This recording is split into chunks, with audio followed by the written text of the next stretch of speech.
if you could plan it better, like what would you have done? Oh, I would have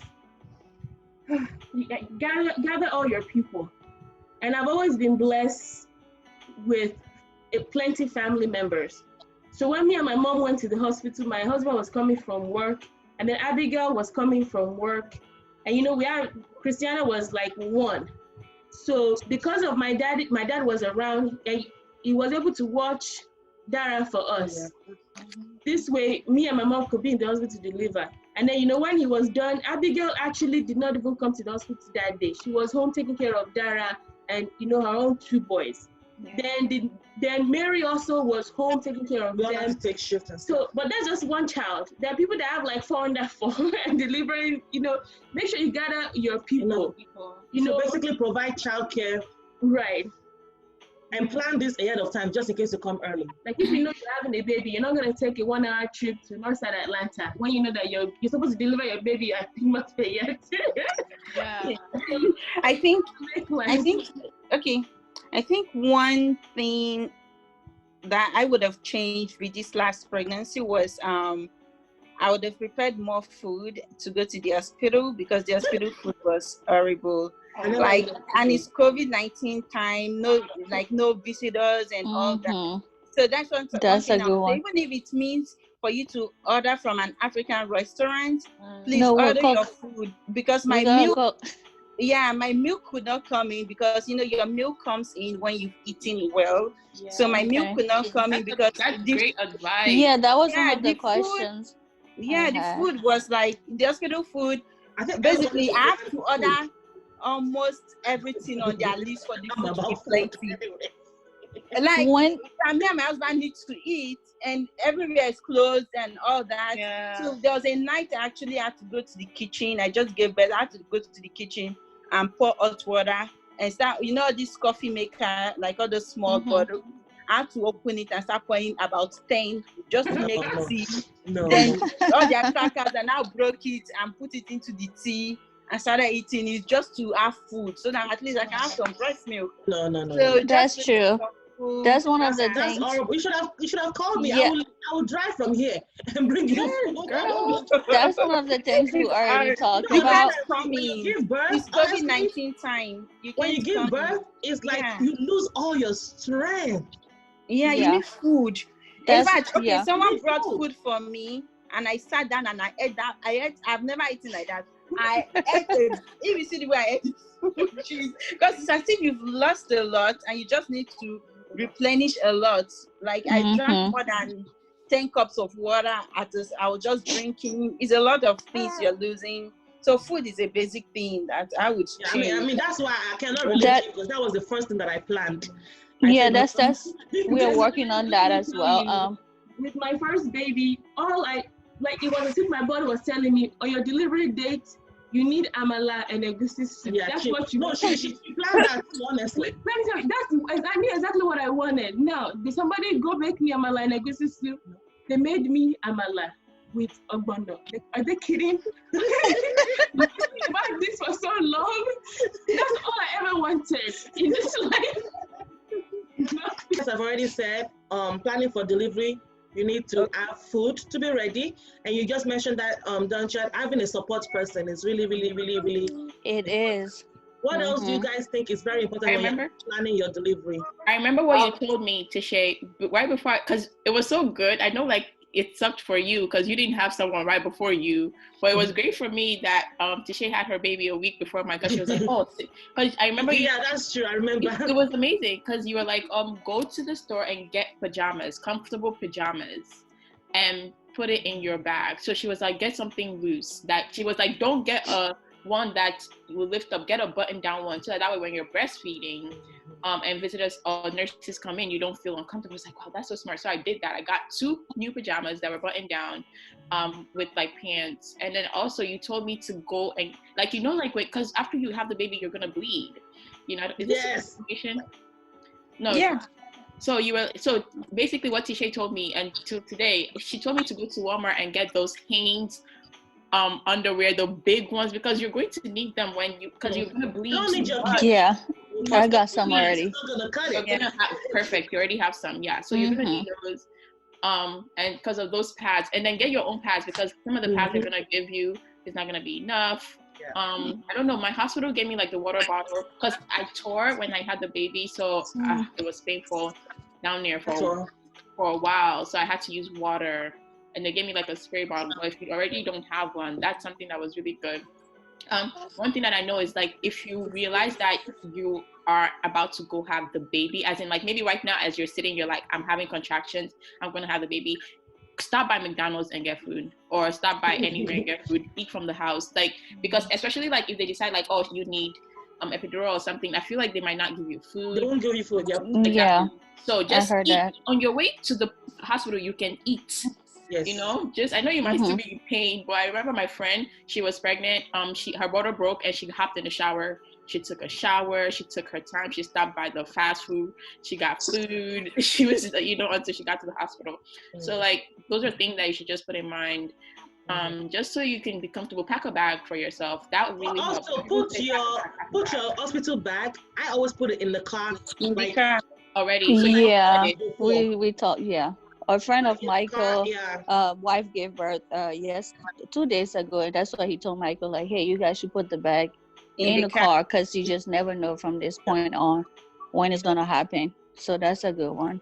So what should be in our hospital bag? I want answers from everybody. So the sorry. We'll go for my left. So Lola starts, then we'll skip Dunchard for right now. So personally, for me, diaper bag was overrated. It was not needed. I never used it. All three. I never used it. One thing my sister-in-law taught me, and I don't know if it depends on where you're delivering. Anything, she would ask for extra of everything. So I always left the hospital with excess. I don't know if that's bad or good, but I never had excess of everything. Whether it's a pad, the squirt bottle, anything you need for yourself, and even baby stuff. And then I already had so diapers, I use, whatever diapers they have there too. And then once we get home, that's when I usually start using, but you may have like if you want to be like that cute mom, a cute little outfit for baby to change into. Like we did a photo shoot. If you want to do pictures in the hospital, whether you're going to use the hospital or not, like we did one using our phones. So we had, I had a particular onesie and t-shirt I wanted my husband and I to wear because it was part of the testimony for the babies, things like that. So if you want to, that's the only thing I would say I really use. Also Passy, I'm not a big fan of Passy, but like in the hospital, but the last one, we used the Passy they gave us and he never had to use it once we got home. So, everything I needed, but we had our bag. We had our bag all 3 times. Never used stuff in the bag. Yeah. So, but as long as you pack your stuff, I think it's more you versus the baby. Personally, like all your PJs and things like they were saying, it's really important for me as far as nursing bra is considered. That's something that's really important. Nursing bra, because your breasts will be heavier, and it's so much easier to just unsnap and nurse the baby, or if you're going to start pumping immediately, whatever your plan for nursing is. And so that was important. And having the nipple cream to help with the soreness, getting on top of that first. Don't wait. Yeah, that pain. I was gonna. I'd want you start using that because I got one already, but I didn't know when to start using it. When you need it until you the nipple cream. You will know when to start using it. You will know. Hurt. Yeah, once it starts hurting and it's irritated, you'll start needing. To handle the pain. You'll notice once the baby, depending on the baby's latch and things like that. Ooh, when that baby latched the first time and that thing kicks, and it's like it's sucking the blood out of from your leg all the way. Oh my God. To your head. You apply that nipple cream. You know what? I didn't know what was worse when the baby latches on my pregnancy. Really? I didn't have that. It hurts so bad. I didn't have that. Really? What? Latching was very simple. Nothing. Yeah, I've never had latching. Wow. Maybe because I had a lactation consultant immediately. But I never really had any nipple issues. I don't know why. So you did not feel that pain? That baby latch in the beginning? Maybe, I've never had nipples. For the first 2 weeks, it hurt. It hurt. Not the first 2 weeks. Sore. Mine hurt not for. sore, like it hurts. Like something is pulling your life out of you hurt. Yeah. My nipples maybe hurt. I guess maybe it's different types of breast. It's okay. And that's why we have different people, so that different versions. But I know for me, it hurts. I mean, every time I breastfed in the hospital, I was just like, every time it's pulling, I'm like, oh, like your toes will come in. That's how horrible it felt. Yeah. Mine was really painful. I had to, for all 8 months that I breastfed, or 7 months, however months that I breastfed, I was just like, I can't. For 7 months. Wow. I can feel the pain right now, and I haven't breastfed in almost 4 years.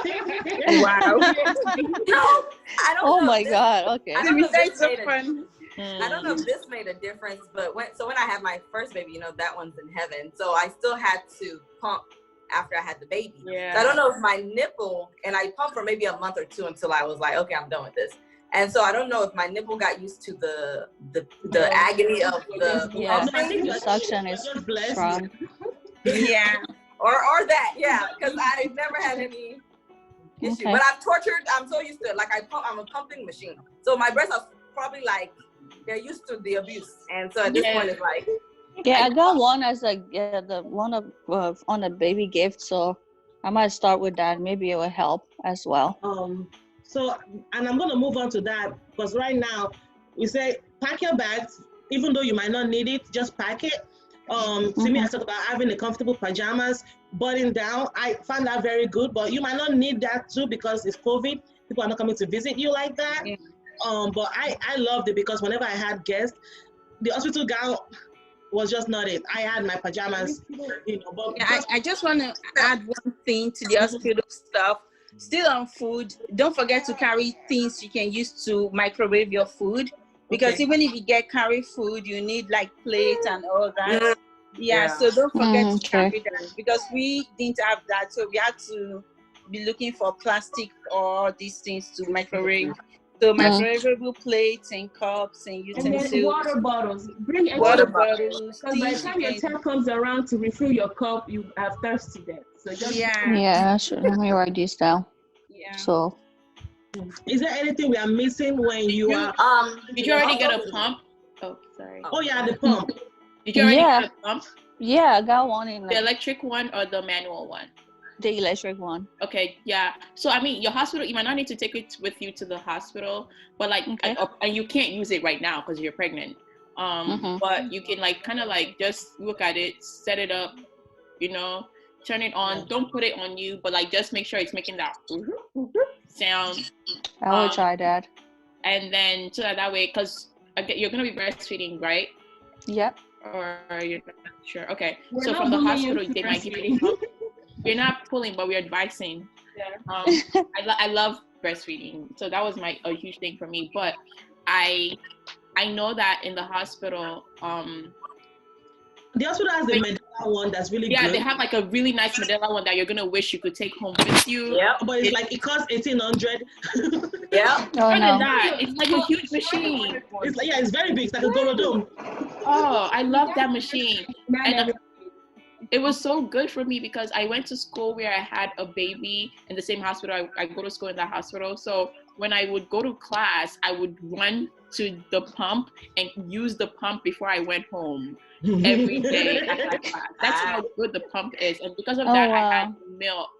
So, and just don't be nervous when a lot isn't coming out. I'm guessing you're probably gonna have a lactation specialist too, that will come in. Your milk is gonna come gradually. Your milk is not gonna come initially. It's not gonna rush. You're gonna have something called colostrum. Exactly. Okay. You might not see it, but it's very important because your baby's gonna take that in and poop. You want your baby to poop, and that's colostrum is gonna help that baby actually poop. Okay, so just let your baby latch, whether you see anything or not. But you can actually try to see if you can put it in your hand. It's like beige looking and thick. Slightly thick. It's not water or anything like that. Even though it's small, it's enough for your baby, because your baby's stomach is so tiny. So just make sure your baby latches on and try to get that. And for me, the way I know that it's getting that colostrum is because I will hurt a little. But some people say that they don't feel that pain. So just make sure your baby is latching properly to pull those colostrum. So how do you guys know that your baby is pulling the colostrum out if you're not feeling any form of pain?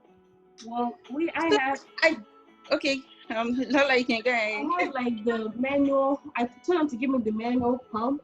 So what to help, stimulate the milk to come out. So when I had the manual, I could see drops in there. So I know that when the baby's sucking, she's actually getting some.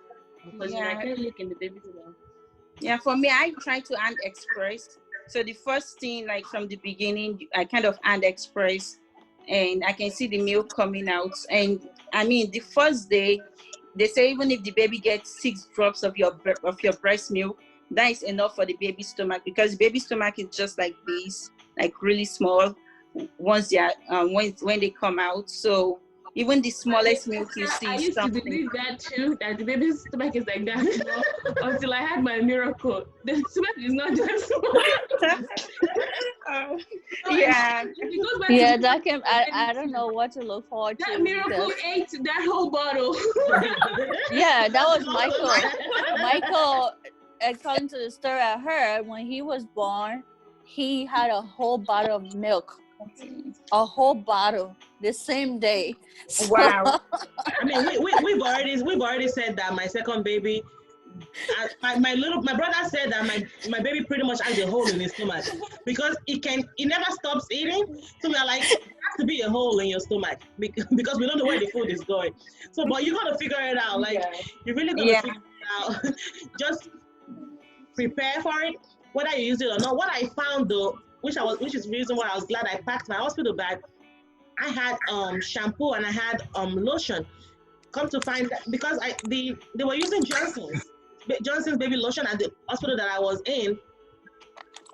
My Kiowa came with very dry skin, slight eczema, and the person that washed him, I don't know what kind of washing they were doing. My mom had to literally go and properly bathe the baby.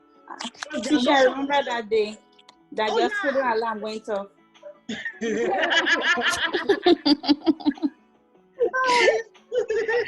That's true because when you're talking, you have somebody to hold you accountable because you can't lie. But that literally happened. But what I saw was that using our own lotion helped the body. The Justice lotion just dried his skin out, but the lotion that we have packed for him was really good. I recommend Dove Sensitive. It was so good for someone with. That's what I use. Yeah, Dove is so good. I mean, Shalom had eczema too. That's something you need to watch out for. If you don't use the correct skin products for your children, because baby skin is really light. Imagine all the pictures you've been seeing on Baby Center, how light their skin is, and just 2 weeks or 3 weeks before they come out, the skin now becomes like our skin. And we start putting Johnson & Johnson on their skin. It breaks out. So Dove is like one of the best out there. Dove Sensitive, the cream and lotion. Dove. It's really good for their skin. Like my baby's skin is just shining. I just thank God for that. Because I don't add a lot of eczema. Is there anything that we are missing during that goes into delivery? What do you wish you knew? Like, is there anything during delivery that we need to know? Rest now, because when the baby comes, it's going to be, you can't give it back. So rest a lot now. I agree with that. For me, I had a premises, it really doesn't matter. But like all your favorite restaurants that you love to go and eat at, go and eat at them now. Because once the baby comes, nobody is going to babysit your child so that you and your husband can go on a date. Okay? Yes. So now. So go and enjoy things that you and your husband like to do together. Even if you're tired and you have to wobble through it, just go and enjoy and take pictures, and you can name it like the last fun moment of my life for a while. That's true. And your life changes forever. Once one comes in, forever. It's not a puppy that you can put in a cage and head out and then come back. One thing that I did my first pregnancy was that every time I had an appointment, it increases as you go through your stages, like every 2 weeks. Yeah. We go to a different restaurant each time. So I think that's even how Camille is right now. Camille will try different things because I ate different food. And I went, and I'm so glad I did because I had not gone back to those places since. No time. Yeah. There was a when I was pregnant with Miracle, there was a time, it was at the middle of the night, I had to get up to pee once more. And I thought, Lord, is this life? I'm serious, I really did. I really did. And I was like, wow, because it's such a difference from what you're used to. And I thought, wow, like, how am I going to live through this? But then you just pick yourself back up and you keep going. But it's so, I think it's a mindset and a mentality thing. When I'm going to delivery, it's like almost like I'm going to a battleground. It's like I'm going there for this and I'm going to get this. But it's also like, man, I was chosen for this. Yeah. And then I think that's a good way to see it. And I think about people that would love to be in the position that I'm in. Like, why am I complaining? There's so many people that, unfortunately, for one reason or the other, cannot carry a child. Cannot hold a child or even go through that process of pregnancy. And here I am complaining. When I think about it, I'm just like, you know what? I thank you, Lord. I'm sorry. I keep going. I'm gonna wake up and pee 10 times tonight, but you know what? I'll do it joyfully. Yeah, I think it goes that's back a good way to look at it. Being thankful in every season, in every situation, in every circumstance. Just remaining thankful. My second baby, to be honest, you guys, after like either in February, after December, to be honest, I stopped praying about like everything, because with the first baby, I'm like, God, she will walk when she's supposed to, she will crawl when she's supposed to, to be a good delivery. With the second baby, God just gave me so much peace of mind that, yes, randomly I'll pray for this and that, but it wasn't like the first time where I'm like, I have so much anxiety that even when I had like zero anxiety, that when she actually checked me and then she was like messing around down there, I'm like, I know what this lady is doing, but it's not registering because I don't care. She's like, so when do you want this baby? I'm like, well, Sunday would be fine. But I didn't realize that she was breaking my cervix, because guess what? I'm about to have this baby today, which is Thursday. Wow. I had so much peace about everything that I wasn't stressed out. We just have to, after a while, just give it all to God and just let it go. Because regardless, whether you have a horrible delivery or you have a good delivery, God knows what He's doing. Absolutely. That's it. Like, literally, I was like, but when the baby was coming, I was screaming, Jesus. Best name to scream. That's it. You just have to, you really have to let it go, because you never. And everyone's experience is different. And experience from pregnancy to pregnancy is also different. Yeah. So everyone just have to be grateful for all the seasons of the pregnancy and delivery, and even the newborn life, everything. Right. Yeah. I want to end this here. I want to end this here because I actually want to go to our very last session. I've taken you guys time. I'm so appreciative of you guys even doing this. And this video, of course, I'm doing it. I don't know who I'm doing it for, but there's somebody out there that will appreciate the things that you guys are talking about. It's gonna be that new mom to be that will listen to this, and it will be one thing that will click. You guys don't know, this could be a life-saving situation. We just never know what we are doing. But just follow your gut, and my gut is Jesus and it's God. And it says, do this, and I don't know who is going to bless, but I know that for all of you guys even volunteering to do this, it's going to bless somebody. Okay. All right. Thank you, guys.